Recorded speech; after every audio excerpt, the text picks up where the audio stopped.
dia, caros alunos. Bem-vindos a mais uma atividade da nossa disciplina sobre bioética, os capítulos sobre ética ambiental.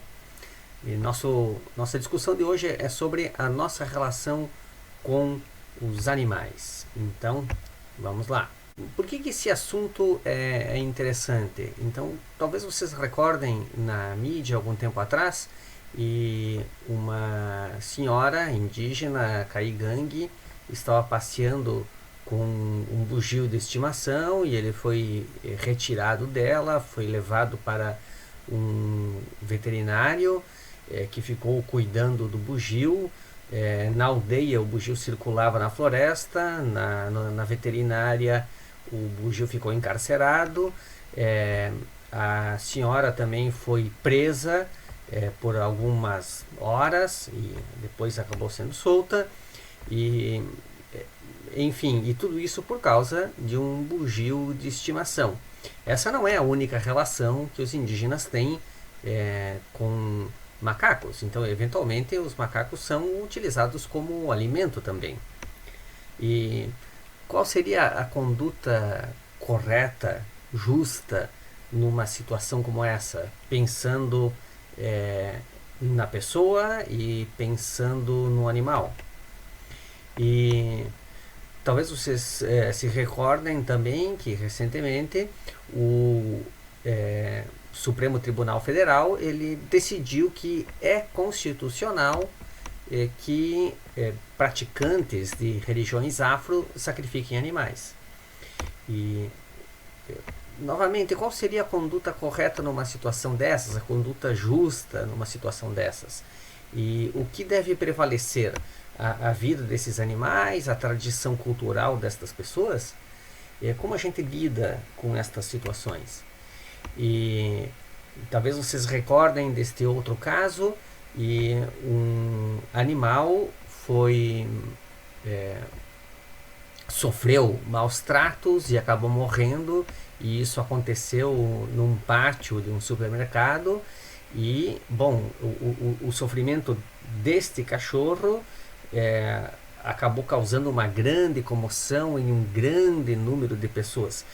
Por que tantas pessoas se comoveram com esta situação? Terá sido esse cachorro o animal que mais sofreu na cidade naquele dia, o mais sofreu no planeta naquele dia, mas esse cachorro gerou comoção. E que outras mortes aconteceram e não geraram? Como devemos nos comportar e agir nesse tipo de situação? E, bom, cachorros, assim como macacos, eventualmente são utilizados como alimentação. Bom, eles não podem ser expostos a sofrimento e eles podem ser utilizados como alimento. E por que não devemos utilizar cães como alimento? Mas podemos utilizar galinhas, porcos como alimento? E cães são diferentes de galinhas ou porcos? Ou não devemos usar animais como alimento? Como se guiar em situações como essa? E o fato é que os animais sempre ocuparam um lugar central nas diferentes sociedades que já ocuparam esse planeta. E eles têm uma condição especial nas representações sobre a natureza. Nós humanos, talvez por sermos animais, valorizamos mais, prestamos mais atenção, de um modo geral, aos animais do que às plantas. E eles ocupam, então, um lugar central. O fato é que nós convivemos com a fauna desde que nos tornamos humanos, e de diferentes modos. E se nós convivemos com a fauna nesses diferentes modos há muito tempo, por que então essas situações causam tanta comoção hoje? E porque isso também são manifestações que não são novas.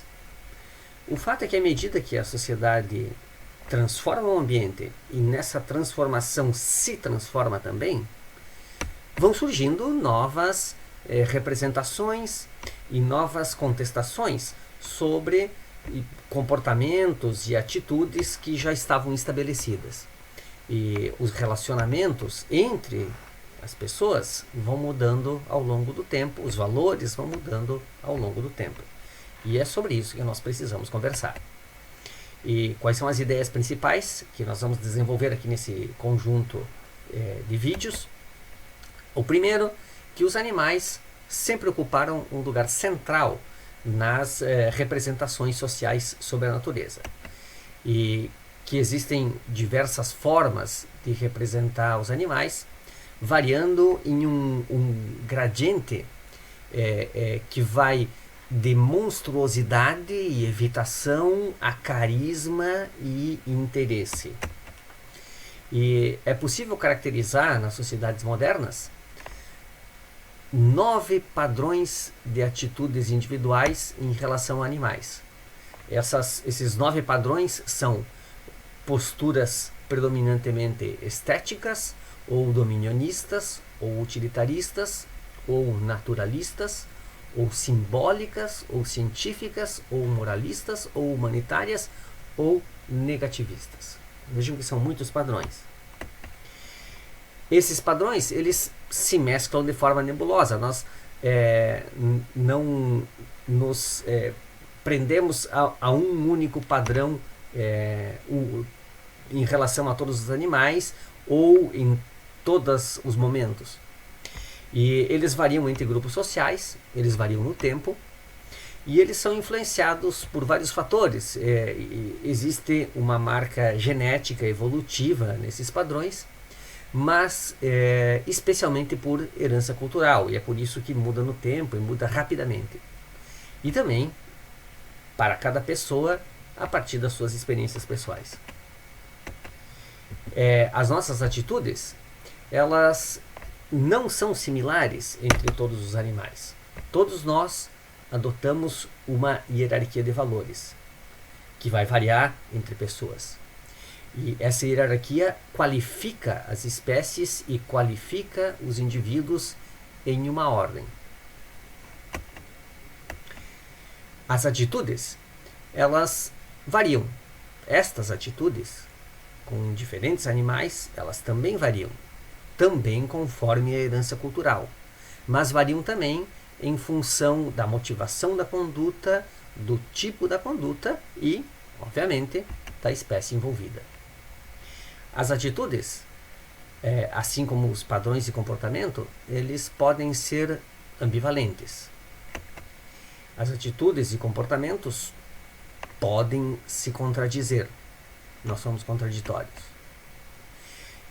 Existe uma tendência em reconhecer estados mentais e atribuir valores a diferentes espécies conforme a sua semelhança com os seres humanos, antropomorfismo, ou conforme a sua posição num gradiente carisma-monstruosidade.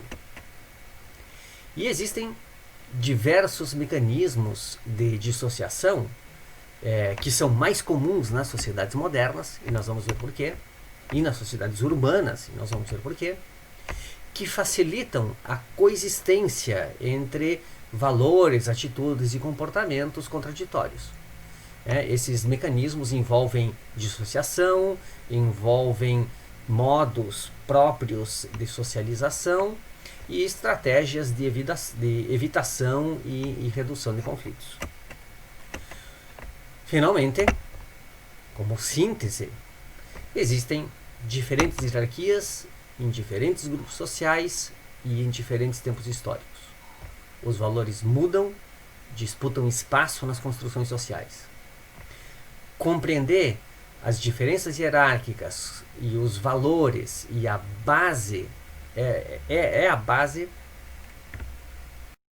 Então, como síntese, existem diferentes hierarquias em diferentes grupos sociais, em diferentes tempos históricos.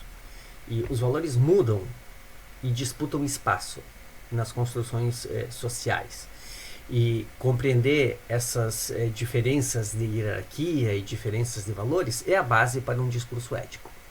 A questão sobre como nós nos relacionamos com os animais, no final das contas, é uma questão sobre como resolver diferenças de condutas e de atitudes entre pessoas e entre grupos sociais. E vamos acompanhar isso então.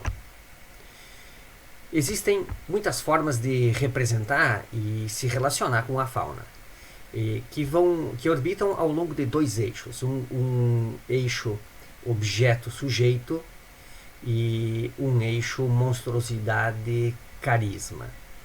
E desde que a espécie humana iniciou seu processo de evolução, animais são entendidos principalmente como objetos, são fonte de alimento ou, eventualmente, são entendidos como ameaças, então estão posicionados nessa condição inicial de objeto e de monstruosidade. À medida que a sociedade foi se modificando com o tempo, foi surgindo uma nebulosa de compreensões, de atitudes, continuando nessa posição de objeto, mas variando até mais recentemente a uma condição de sujeito, aquele ser que é objeto de consideração moral. E variando também de forma nebulosa, desde uma condição de monstruosidade e, portanto, de evitação, até uma condição de carisma e de aceitação e de apego. Então, essa é uma nebulosa bastante confusa. Observe essas duas cenas que estão colocadas aqui. E essa cena inferior é uma foto da última árpia vista e caçada em propriedades rurais no estado do Rio Grande do Sul, no sul do Brasil. E isso foi na década de 60. E desde então as árpias estão regionalmente extintas, com exceção de um último lugar, que é o Parque Estadual do Turvo. E, bom, era evidentemente um monstro, e por isso foi abatida para proteger rebanhos. Olhem essa outra cena acima. E é uma cena muito parecida, só que agora uma comunidade tradicional e que abateu uma ave e que vai utilizá-la como alimento. E são duas situações que geraram, né, fotos muito semelhantes, mas que quando nós olhamos para essas fotografias, elas nos engendram comoções diferentes. E por trás disso, né, existe um posicionamento dessas pessoas que estão nas fotos e de nós que estamos olhando para elas, posições diferentes dentro desses gradientes: objeto, sujeito, monstruosidade e carisma. E nós que estamos vendo essas fotos agora também vamos nos posicionar de forma diferente entre nós nesse gradiente. E, bom, esse gradiente monstruosidade e carisma varia, né, num extremo daqueles animais que nós tendemos a enxergar como monstros e tendemos a evitar, até posições intermediárias relativamente mais neutras, e até posições de apego e de interesse e de afeição, né? Esse é o primeiro gradiente.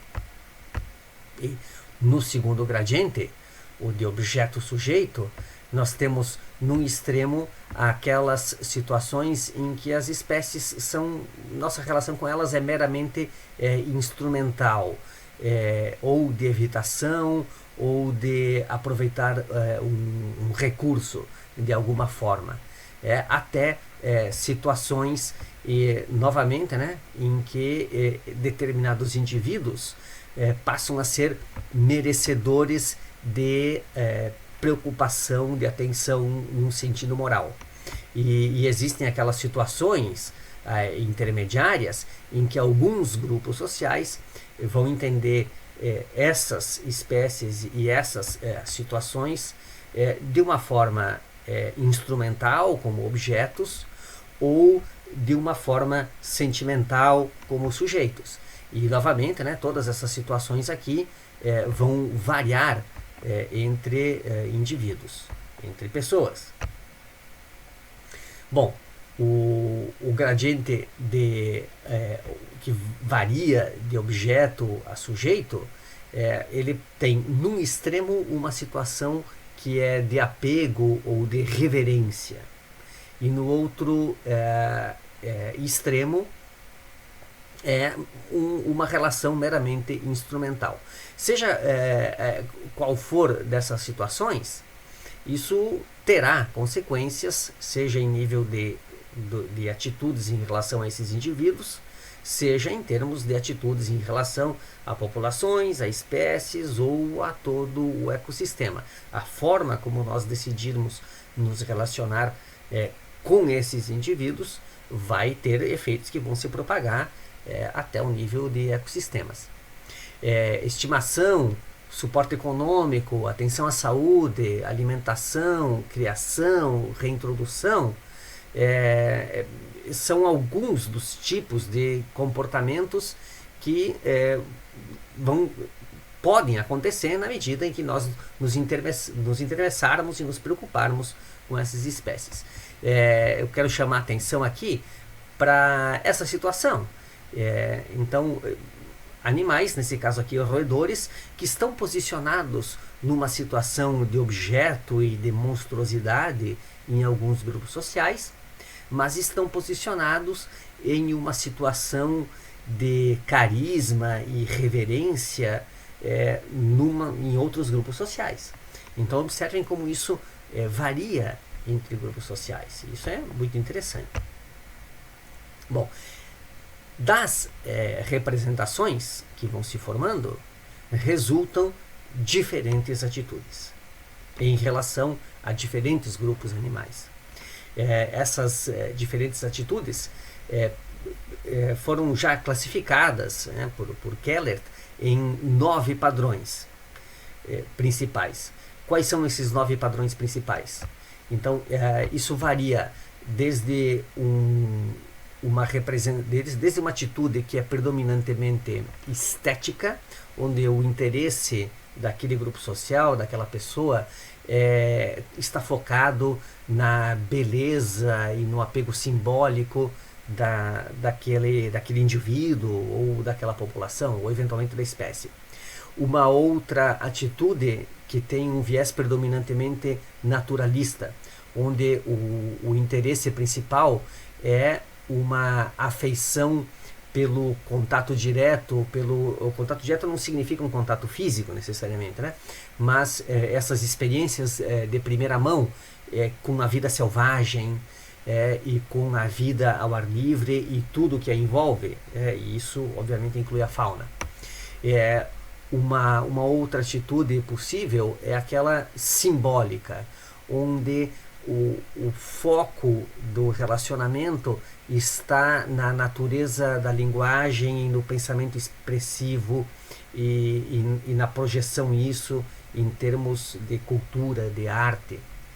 E pode ser uma atitude predominantemente científica, que ela está focada na compreensão de processos, de fenômenos, de comportamentos. Então é um interesse de estudo sistemático. Pode ser uma atitude predominantemente moralista, onde o foco está na reverência espiritual e na atribuição de um estado cognitivo e de uma representação de algum ente ou algum fenômeno. Um viés predominantemente humanitário, onde o foco está no apego emocional a determinados indivíduos ou a determinados elementos. Um viés negativista. Esse viés negativista, o foco está na evitação, no distanciamento. Um viés dominionista, onde o foco está centrado na dominação, no controle, na doma, em apreciar a desenvoltura e o domínio, né, daqueles indivíduos, ou o que é uma das expressões mais comuns é um viés predominantemente utilitarista, onde o foco está em um serviço ou em um benefício que pode ser extraído, aproveitado de um indivíduo, de uma população ou de uma espécie. Então, essas são as diferentes atitudes possíveis, predominantes, que nós vamos assumir, e mais de uma, eventualmente, conforme o animal com o qual nós estivermos nos relacionando. E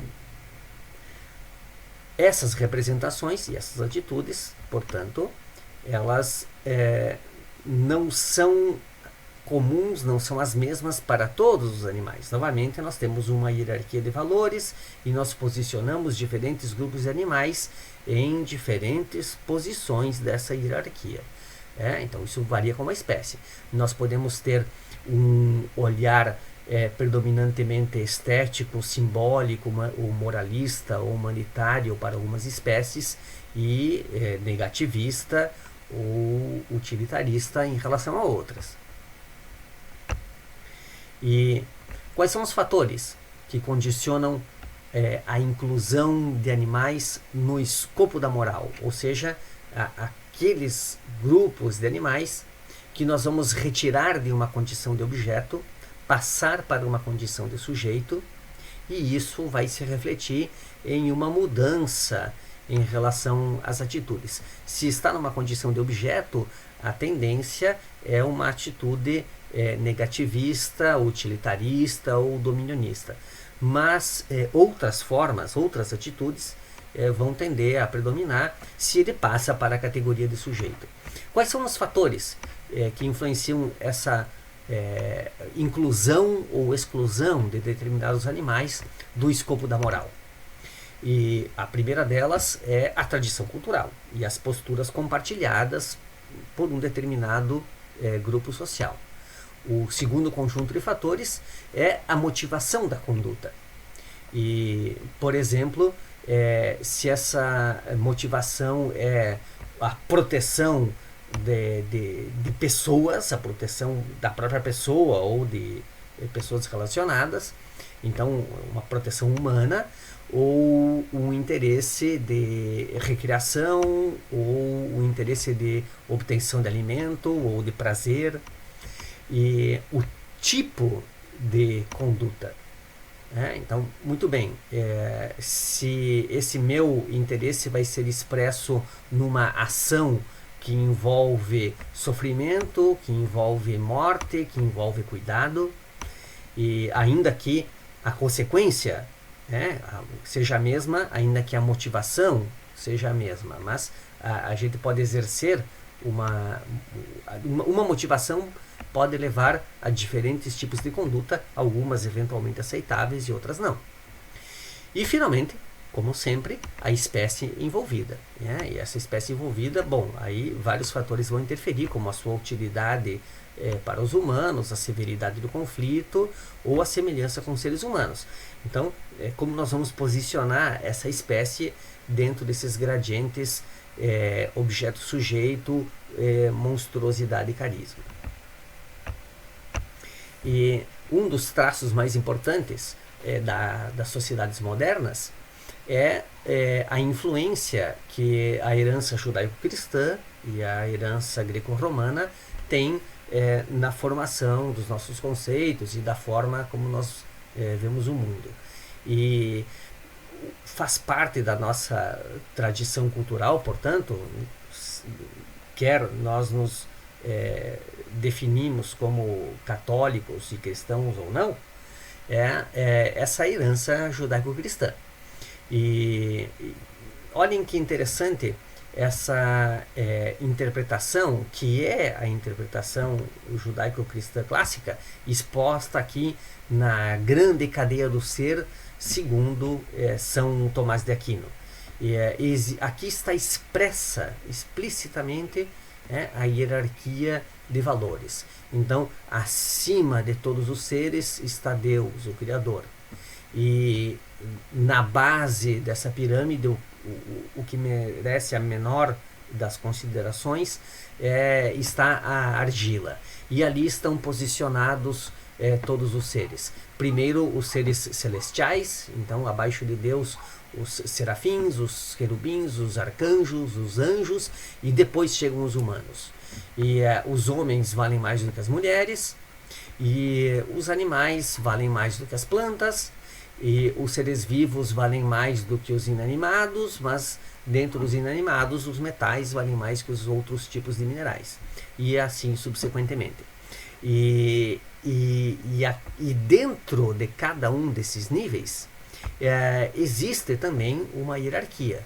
Então, os anjos não são todos iguais, assim como os homens não são todos iguais. E de certo que alguns homens valem mais do que outros, dependendo se eles são nobres ou plebeus, brancos ou negros, ricos ou pobres, critérios desse tipo. As mulheres talvez não valham todas a mesma coisa também, e os animais, consequentemente, também não têm todos o mesmo valor.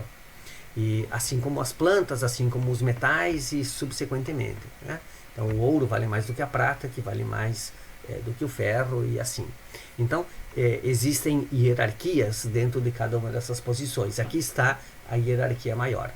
E nós estamos no século XXI, e este padrão cultural da herança judaico-cristã se mantém na nossa sociedade, como é muito fácil de perceber aqui pela minha própria fala. Então observem como esses traços culturais, essa herança cultural, ela tem um efeito muito importante na forma como nós vemos o mundo, e neste caso como nós vemos a natureza e os animais. E olhem para essas duas cenas aqui, e elas com certeza comovem nós que estamos vendo essas cenas de forma diferente, entre nós e entre as cenas. Então, com certeza existe aqui uma tendência a muitas pessoas entenderem esta primeira cena como uma cena bucólica, crianças se divertindo de forma saudável na beira de um rio, mas não se esqueçam que elas estão pescando, e que elas estão extraindo um recurso, e que esses peixes que elas estão extraindo da água vão passar por uma situação de sofrimento e vão morrer. E a cena da direita é uma cena que já não é entendida assim de forma tão bucólica.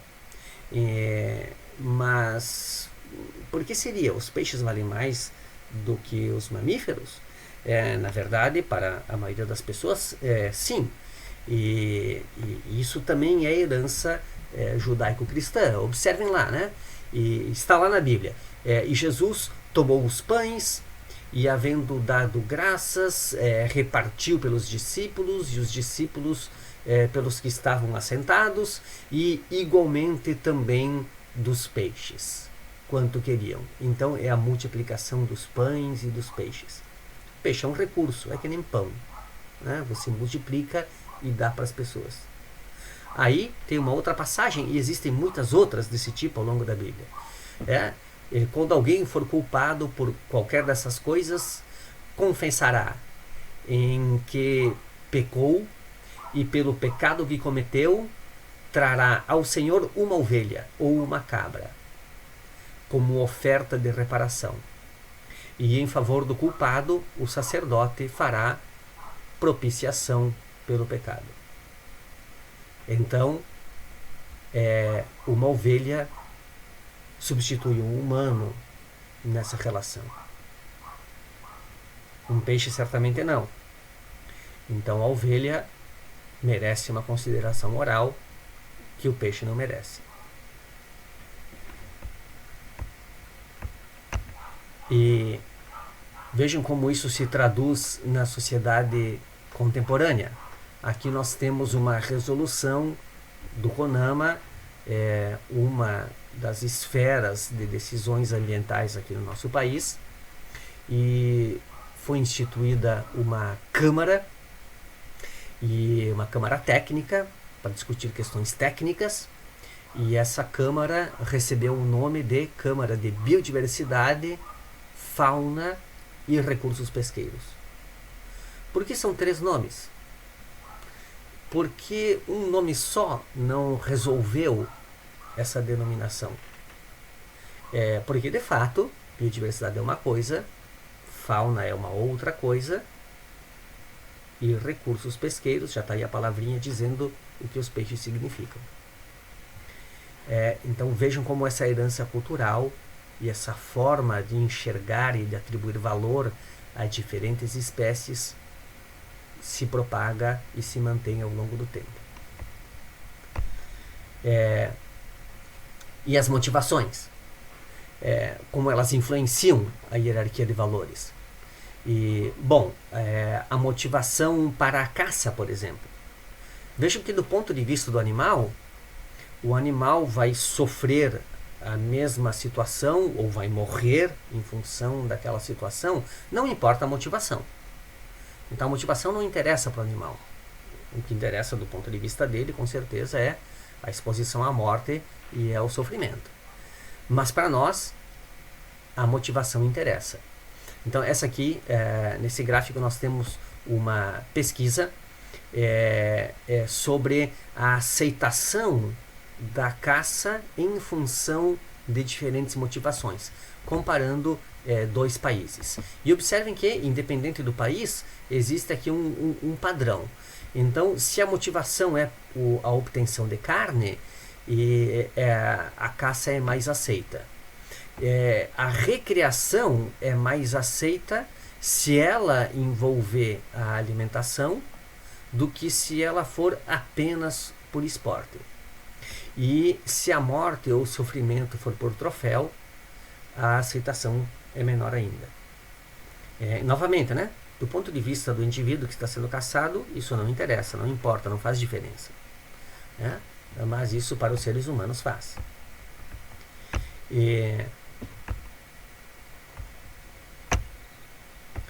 Aqui, o tipo de conduta, não a motivação, mas o tipo de conduta e como ele influencia essa hierarquia de valores. Aqui um outro exemplo de um outro estudo para ilustrar esse tipo de situação. Então, aqui novamente um artigo comparando uma sociedade asiática, nesse caso aqui o Japão, e uma sociedade europeia, nesse caso aqui Inglaterra.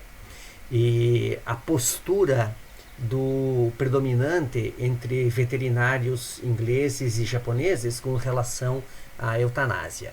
Foram feitas 2 perguntas aos veterinários ingleses e japoneses. A primeira pergunta, você faria a eutanásia de um animal saudável se o proprietário solicitasse? E os ingleses, na sua maioria, responderam que sim, que fariam. E os japoneses, na sua maioria, disseram que não. A segunda pergunta você faria eutanásia a um animal que estivesse numa situação de sofrimento por um problema terminal, mesmo que isso fosse desconhecido do proprietário? Os japoneses responderam novamente que não. E os ingleses responderam novamente que sim. Então, vejam que a preocupação centrada no animal, então no respeito ao animal ou no respeito ao proprietário do animal, é diferente nessas 2 sociedades, com relação à aceitação de fazer ou não a eutanásia. E os autores argumentam, nesse caso, que isso se relaciona com a herança cultural diferente entre os japoneses e ingleses. Na cultura japonesa, o medo da morte é importante, a não aceitação da morte é não importante. A morte é vista como uma situação desagradável, e as religiosidades naquela região envolvem ações para atitudes, para evitar que os mortos retornem e provoquem alguma situação desagradável aos vivos. Então eles têm essa forma de lidar com a morte que é diferente da forma mais instrumental e utilitarista nas culturas ocidentais. Isso possivelmente é relacionado com o fato de que nas culturas ocidentais a criação de animais e portanto, a convivência com animais, o uso de animais cotidianamente como fonte de recursos, foi historicamente muito mais importante do que na cultura japonesa, uma cultura predominantemente agrária, onde a criação de animais sempre teve uma importância muito menor. E aí essa diferença de desenvolvimento de uma relação mais instrumental ou mais focada nas questões relacionadas com a morte nessas duas sociedades. E finalmente a influência do tipo de animal, do tipo de espécie na nossa hierarquia de valores. Então examinem aqui, nós temos 3 espécies aqui e novamente essas 3 espécies nos comovem de forma diferente e diferentes pessoas assistindo esse vídeo vão se comover de forma diferente em relação a cada uma dessas cenas. E são 3 indivíduos, 3 animais, mas eles são diferentes. E o fator mais importante que determina a forma como nós valoramos esses diferentes indivíduos é a semelhança que eles têm com os seres humanos. Então é um critério de antropomorfismo. Esse critério de antropomorfismo, ele é uma herança genética e ele é derivado de uma habilidade que evolutivamente nós, seres humanos, desenvolvemos em relação a indivíduos da nossa própria espécie, assim como outras espécies fazem o mesmo dentro das suas populações, dentro das suas espécies, que é a capacidade de inferir estados mentais. Inferir estados mentais significa o quê? Significa quando você se aproxima de uma outra pessoa, existem feições, movimentos, atributos, atitudes que fazem você entender se essa aproximação é amigável ou não. E isso é muito importante no relacionamento entre as pessoas. E é muito importante no relacionamento entre 2 indivíduos de uma mesma espécie de um modo geral. Então, nós temos essa habilidade de inferir estados mentais. O que acontece é que determinadas espécies têm determinadas atitudes que o nosso cérebro entende como um estado mental humano. Quer dizer, a gente observa aquela cena e interpreta aquela cena como se nós estivéssemos diante de um outro ser humano. E é uma interpretação frequentemente equivocada. Nós não temos essa capacidade assim tão evoluída como nós pensamos, né, de inferir os estados mentais de outras espécies. O significado pode ser completamente diferente, mas o nosso cérebro entendeu conforme os arquétipos que nós temos já construídos, já coevoluídos, de inferir estados mentais de outros humanos. E talvez vocês já tenham visto por aí essas cenas de determinados animais que parecem estar alimentando outros animais ou fazendo carinho em outros animais, quando na verdade não é nada disso que está acontecendo, é uma outra situação, mas é o que parece para nós.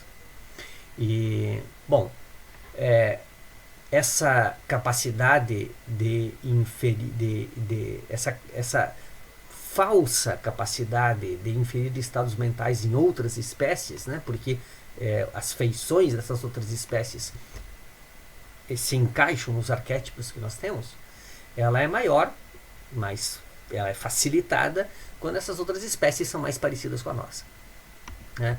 E isso determina esse padrão de antropomorfismo.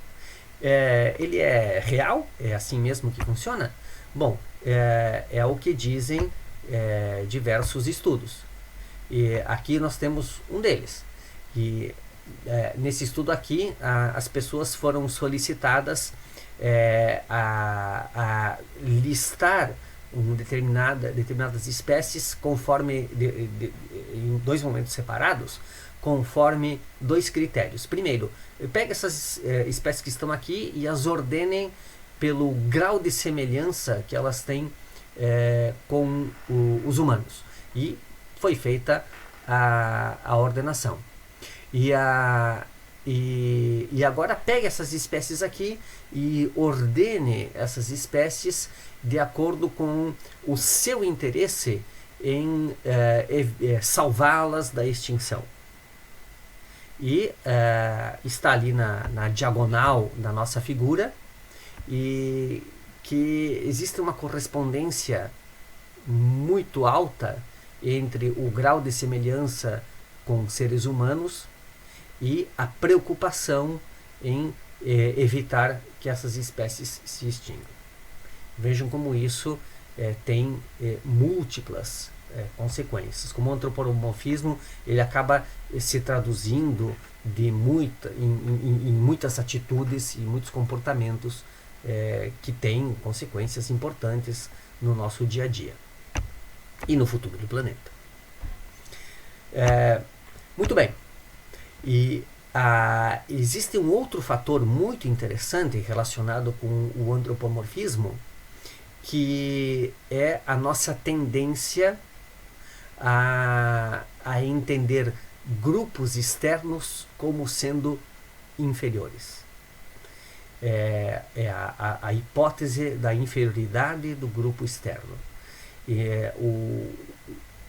Existe uma tendência entre seres humanos, por sermos animais sociais, a entendermos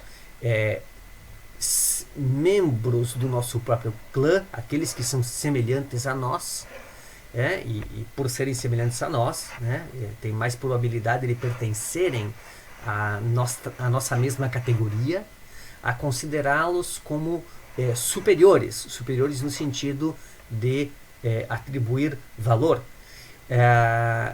em relação a todos aqueles que são diferentes de nós e que, portanto, não pertencem ao nosso grupo social. Então, isso é um mecanismo evolutivo, adaptativo, novamente uma herança genética, de proteger e dar coesão ao próprio grupo social em relação a grupos sociais diferentes. Então, essa inferioridade do grupo externo, ela se manifesta, e já existem muitos estudos sobre isso, em antropologia, em sociologia, em psicologia, entre humanos. E, então, aqueles indivíduos que têm a nossa mesma forma de linguagem, a nossa a aparência física semelhante, os hábitos semelhantes, nós tendemos a enxergá-los inconscientemente como superiores em relação àqueles que pertencem a uma outra classe, a uma outra cultura, a uma outra raça.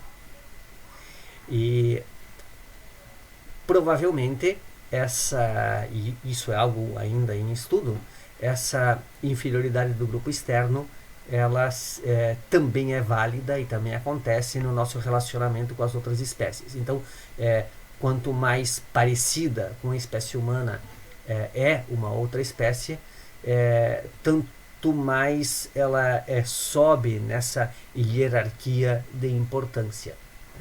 E quanto menos parecida, mais ela é considerada como um grupo externo e, portanto, mais ela é considerada como inferior e menos merecedora do nosso escopo de moralidade. Heranças culturais próprias de cada indivíduo, experiências pessoais, também condicionam atitudes. E isso de uma forma bastante complexa. Isso é bastante perceptível na relação dos seres humanos com animais de estimação. A maior parte dos humanos adota como um animal de estimação cães ou gatos. Depois, em terceira posição, vem os répteis, mas existem pessoas que têm animais de estimação bastante esotéricos, bem pouco ortodoxos. E, bom, as pessoas podem ter animais de estimação por diferentes motivos. Essas pessoas podem ter atitudes entre uma dessas 9 posições diferentes da tipologia de atitudes. Então, a escolha do seu animal de estimação, ela pode ser estética, naturalista, dominionista, científica, né? Então existem diferentes motivações para isso. E esses animais, essas escolhas, elas são influenciadas por projeções da própria personalidade, por situações de coevolução, por isso talvez a preferência pelos cães, por valores pessoais que essa pessoa desenvolveu pela sua herança cultural, pelas suas experiências pessoais de desenvolvimento de apego, por aspectos socioeconômicos, então as escolhas variam entre grupos socioeconômicos também, ou por atributos pessoais, né, como classe social, gênero e outros atributos desse tipo. Então é importante chamar atenção sobre esse fato, porque não é muito simples interpretar o significado de uma escolha de uma pessoa por uma determinada espécie como animal de estimação. Isso pode ter muitas explicações diferentes, de forma complexa, confusa e também contraditória. Muito bem. Existe uma ambivalência de atitudes e valores. Então você pode apreciar muito os cães, considerar o cão como um membro da sua família, então chorar quando ele morre, e mesmo assim você pode esperar que esse cão seja útil, que ele cumpra uma função bastante instrumental, que é proteger o seu filho, né? Você pode adorar gatos, ser muito sentimental com eles, se envolver em situações que envolvam sofrimento para evitar que isso aconteça, para penalizar as pessoas que provocam esse tipo de situações, mas mesmo assim você pode preferir que os seus gatos não circulem livremente pela casa. Então você pode preferir que eles tenham um ambiente extremamente agradável e estimulante onde eles possam viver, mas encarcerados. Então essas atitudes e valores ambivalentes, eles são muito comuns, muito frequentes na nossa sociedade. E além da ambivalência, existe também um relativo grau de incongruência entre atitudes e comportamentos. É bastante comum condenar determinadas práticas ao mesmo tempo em que se aceitam determinados usos. Você pode ser contrário à morte de animais, mas isso pode não impedir que você coma frango. E você pode se comover com o sofrimento dos animais, mas isso pode não impedir que você se alimente de frango, desconhecendo a forma como ele foi abatido.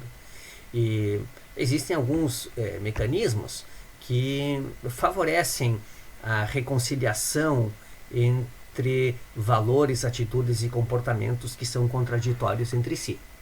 E quais são os mais importantes desses mecanismos? O primeiro deles é a dissociação, que pode ser tanto espacial, quanto linguística, quanto sensorial, entre o animal e a relação que você tem com ele. Então você não se relaciona frequentemente com os animais dos quais você se alimenta. E quando eles chegam na prateleira do supermercado, quando eles chegam na sua mesa, aquilo já não é mais um animal. Está completamente transfigurado. Então aquilo é carne. Aquilo não é mais um indivíduo. Então existe uma dissociação entre o animal, o indivíduo e o produto derivado dele. Então uma coisa é a vaquinha Mimi, outra coisa é um bife, né? Então você não está comendo a vaquinha Mimi, você está comendo um bife.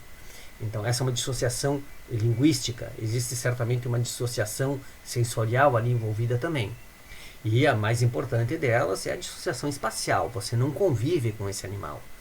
Você não sabe onde aconteceu essa criação, esse abate. Isso foi em outro lugar. Então, essa dissociação facilita que atitudes e comportamentos que são, de fato, contraditórios se mantenham. O segundo fator importante é a socialização, que ela pode ser idílica ou pode ser demonizadora. Eu já vou falar sobre essa segunda aqui. O que eu quero primeiro chamar a atenção é que essas dissociações, sejam a dissociação espacial, linguística e sensorial ou em função da socialização, elas são facilitadas pela vida urbana e pela vida moderna, que separa a produção animal, que acontece fora das cidades e, portanto, distante e feita por outras pessoas, do uso desses animais que acontecem na cidade. Então, isso é uma forma de alienação, uma alienação que vai muito além da alienação do trabalhador em relação aos produtos do seu trabalho e à cadeia produtiva. Então, observem aqui que é uma alienação das experiências de primeira mão com elementos da natureza, nesse caso com os animais. E essa alienação da natureza, que é característica da sociedade moderna, ela permite que nas sociedades se desenvolva uma ressignificação que não acontece da mesma forma entre aqueles grupos sociais que estão numa relação cotidiana e mais direta com a natureza. Então, as construções vão ser bastante diferentes. Bom, voltamos aqui então a essas formas esses mecanismos de reconciliação. Falamos sobre a dissociação e agora a socialização, que é o segundo fator. E observem que é muito diferente. Essa aqui é a situação real da produção da maior parte da carne que é consumida nas sociedades urbanas. Mas é assim que as pessoas enxergam ela, não desta forma. E se chegasse assim, então esse aqui é um cuy, um porquinho da Índia, produto típico da culinária peruana. Eles estão acostumados a criar esses animaizinhos dentro da própria cidade, nos telhados das casas, e eles próprios abatem, eles próprios comem. Então não existe alienação, existe um envolvimento cotidiano com esses animais de ponta a ponta, e isso certamente facilita com que eles encarem com naturalidade um prato desse tipo, que quando a relação é dissociada, provavelmente seria mais difícil para a maioria das pessoas aceitar esse prato aqui do que aceitar uma coxinha de frango. E é assim que nós somos socializados. Então, esta aqui é a fazenda de criação de animais real, mas essa aqui é a fazenda de criação de animais com que as nossas crianças são socializadas. Então ela acha que os animaizinhos são criados felizes por um fazendeiro feliz numa fazendinha toda colorida. E claro que isso determina uma ressignificação do que é o mundo real e uma alienação do que é o mundo real. Um outro mecanismo de reconciliação e que permite a permanência de comportamentos e atitudes contraditórios são os mecanismos de redução de conflito. Então, o primeiro mecanismo de redução de conflito é simplesmente evitar o conflito. Não quero saber. O segundo mecanismo é negar o conflito. Não, isso não é verdade. Mas evitar a continuidade da reflexão. E o terceiro, os outros dois mecanismos são bastante interessantes. Então, primeiro, argumentos utilitaristas. Não, veja bem, eu sou contra, mas que é uma questão mais importante do que essa, que é uma questão de saúde humana, nós precisamos de medicamentos, ou é uma questão de aprendizado, nós precisamos exercitar as nossas habilidades com esses animais aqui, para então podermos salvar mais vidas de mais animais. Só que para salvar mais vidas de mais animais, esse aqui precisa ser sacrificado, porque ele é o nosso aprendizado. Então são argumentos utilitaristas. Ou argumentos conservacionistas. Não, eu também sou contrário à morte, contrário ao sofrimento, mas veja bem, é uma questão de preservação da biodiversidade. Então, nós não somos caçadores, nós somos controladores. Nós estamos controlando uma espécie exótica invasora. E isso é muito diferente do que matar um animal nativo. Então, esses argumentos utilitaristas e conservacionistas vão ser usados para proporcionar uma redução de conflitos. Muito bem, estamos encerrando aqui mais essa atividade.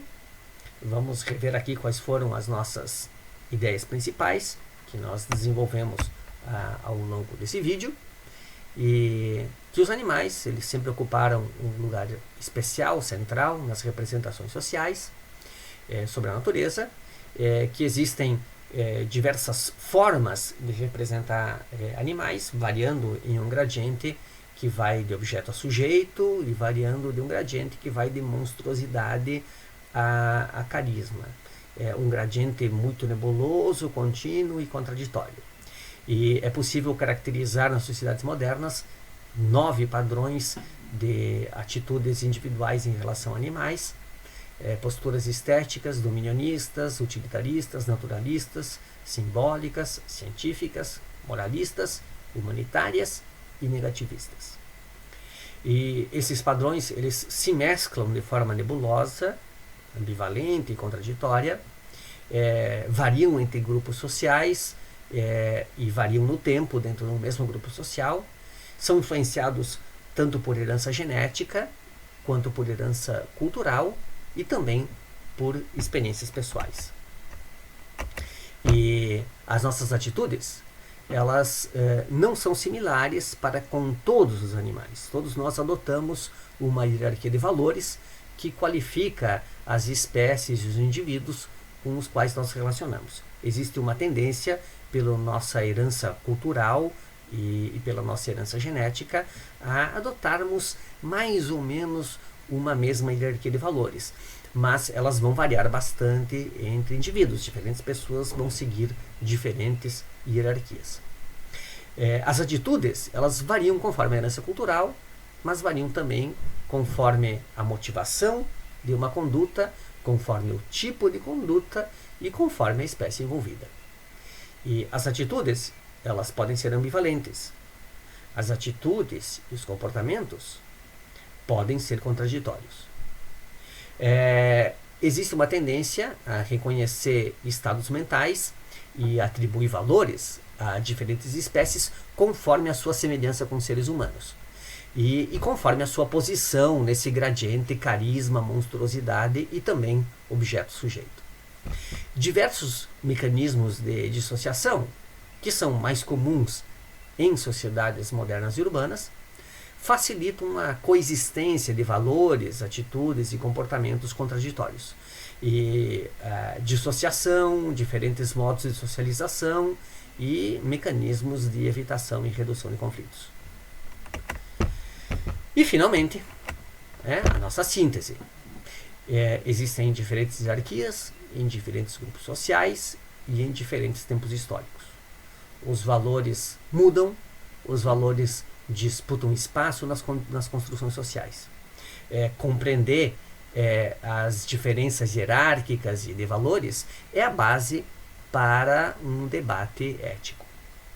A questão sobre como nós devemos nos relacionar com os animais é uma questão sobre como devemos resolver diferenças entre pessoas e entre grupos sociais com relação a esses aspectos.